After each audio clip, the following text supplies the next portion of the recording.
Good morning, Scott here, known as Cantaloupe to some online, and I'm bringing another video to you on a subject that's interesting to me. It might be of interest to you or someone you know. And this is going to be a report from my perspective in Northern California of events unfolding surrounding the federal government's activities lately, in particular the president's statements about California and some East Coast locations being targeted by the federal government, in his own words, as he's going to wage war on them, he said. Maybe he misspoke, I don't know, but he's on record saying this. So anyway, there's also a lot of recent activity with the U.S. federal government planning and requesting cooperation from the city of San Francisco to place federal troops.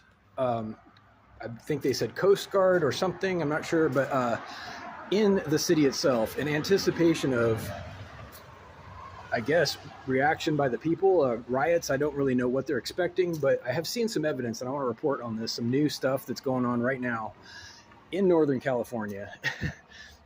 It has become evident to me that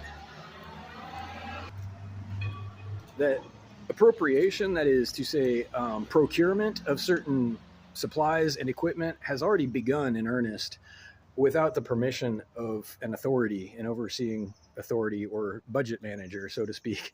And I don't know exactly where the disconnect is, but I can see that there is in fact a disconnect, because I just got off a bus personally that was clearly taken off of an assembly line before it was finished.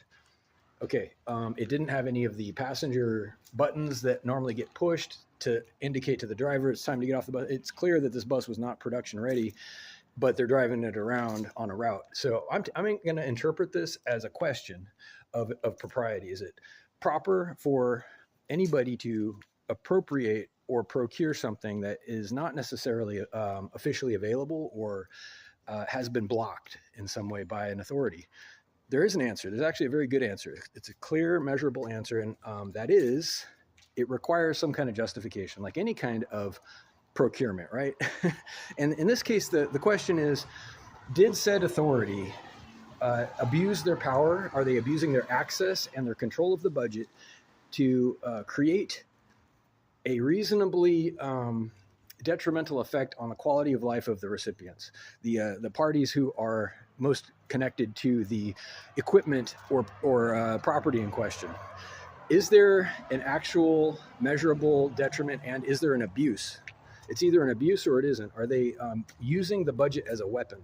Are they using their access to the equipment and the facilities as a weapon? At which point it becomes not only justifiable, it becomes required by a self-respecting city or person even to defend themselves. You're required as a normal person to defend yourself against an abusive authority or anybody who's going to abuse you. The fact that they were an authority, and well, if they're abusing you now, they're no longer an authority. That compromises their position categorically, pending review and investigation. But if the abuse has already happened, like with evidence, that stuff is a formality.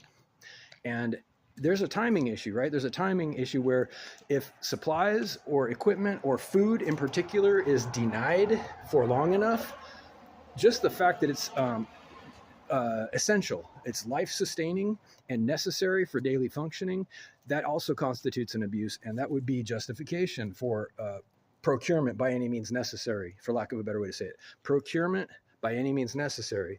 You do have to have a reason, but I think maybe they do at this point, especially considering the rhetoric that I've heard on the news. Reach out if you like, or with comments about the news if you like, to whitehotrobot@gmail.com or below of this video. Thank you.